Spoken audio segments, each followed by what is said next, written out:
Hey everyone, and welcome back to the channel. So, have you heard the buzz? Apple TV Plus just dropped a brand new action thriller series, and it is an absolute roller coaster from the very first minute. It's called The Last Frontier, and let me tell you, it feels like a love letter to those epic, high-stakes 90s thrillers like The Fugitive and Con Air, but with a modern, twisty, and seriously brutal edge. The first episode, titled Blue Skies, is a masterclass in setting up a mystery, and it contains one of the most brilliantly executed twists I've seen in a long time. A twist so good it completely recontextualizes everything you've just watched. So today we are diving deep into the frozen heart of this premiere. We're talking full spoilers, scene breakdowns, and of course a full analysis of that mind-blowing final act. Grab a warm drink, get comfortable, and let's unravel the chaos of The Last Frontier, Episode 1. The episode opens cold, no pun intended, at Eielson Air Force Base in Alaska. A Justice Department prison transport plane, a JPATS flight, makes an unscheduled stop. Why? To take on one final extra special prisoner. And this guy means business. He's hooded, shackled head to toe in chains that would make Jacob Marley blush. This is our first clue that this isn't your average convict.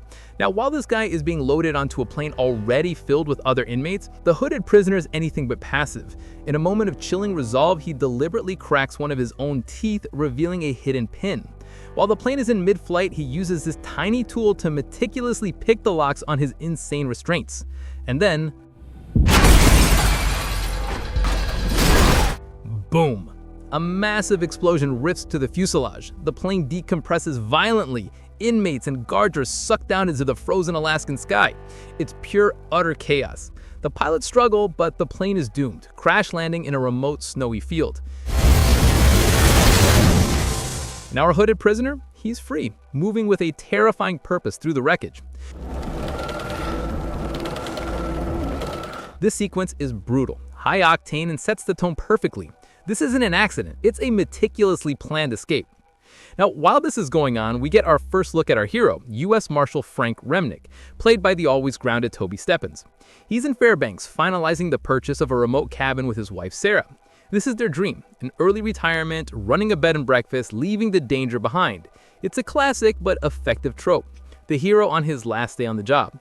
You just know it's all about to go horribly wrong. Frank's quiet day is shattered by a call about a plume of smoke. He and his two best friends / deputies, Donnie and Hutch, take a helicopter to investigate. They find the wreckage, a graveyard of metal and bodies.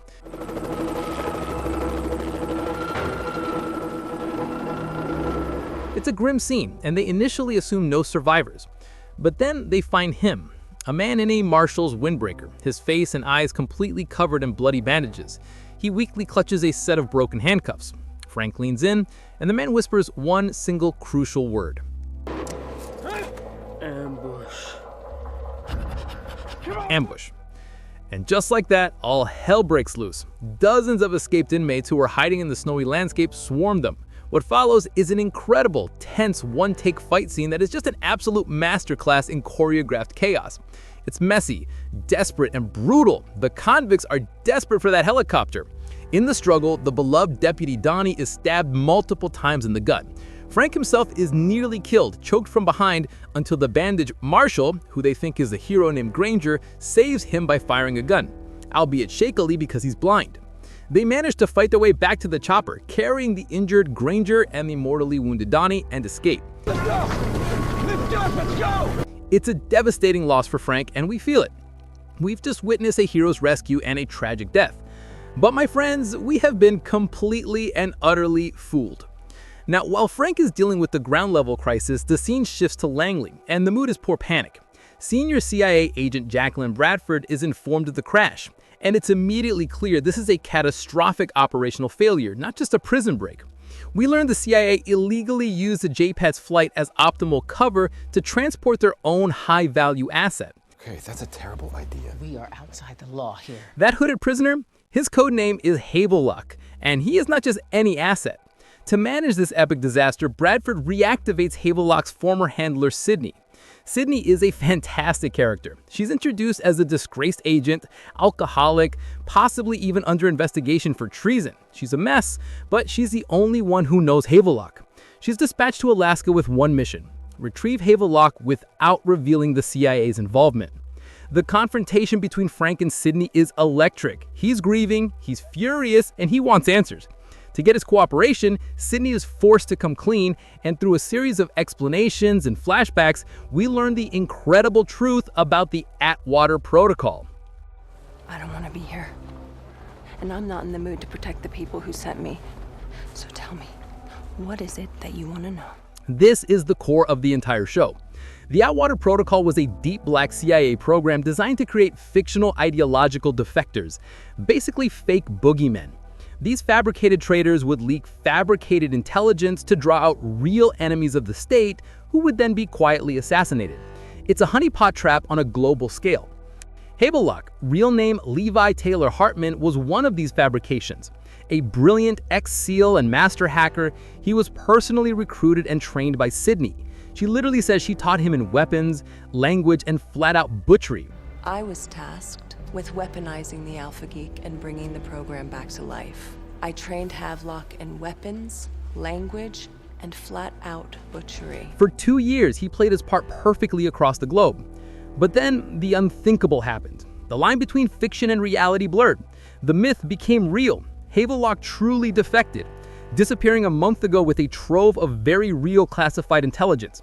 His capture was a huge win for the CIA, but the plane crash was all part of his master plan to escape. So now Frank understands the magnitude. He's not just hunting an escaped convict, he's hunting a phantom, a brilliant operative the CIA created who has now gone rogue. With this new intel, the manhunt kicks into high gear. A distress signal leads them to a remote cabin south of Venedig, home to a hermit named Zeb and his sled dogs.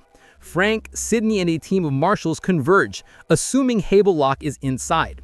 They find a heavily bearded man holding Zeb at gunpoint. A massive firefight erupts, leaving several officers dead.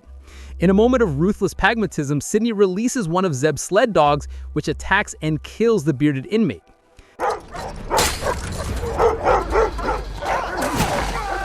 They roll the body over.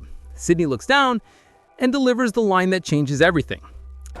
It's not Havelock. He's not Havelock.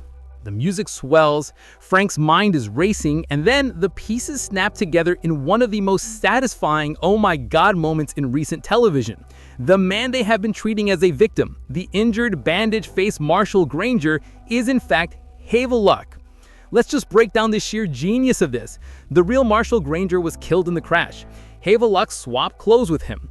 The bandages weren't for an injury, they were the perfect disguise. He's been hiding in plain sight the entire time. He was in the Marshal's command post, listening to every move.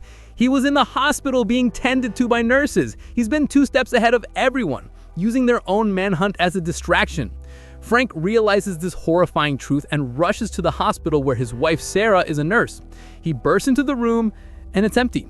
Havelock is gone and he has taken Sarah hostage.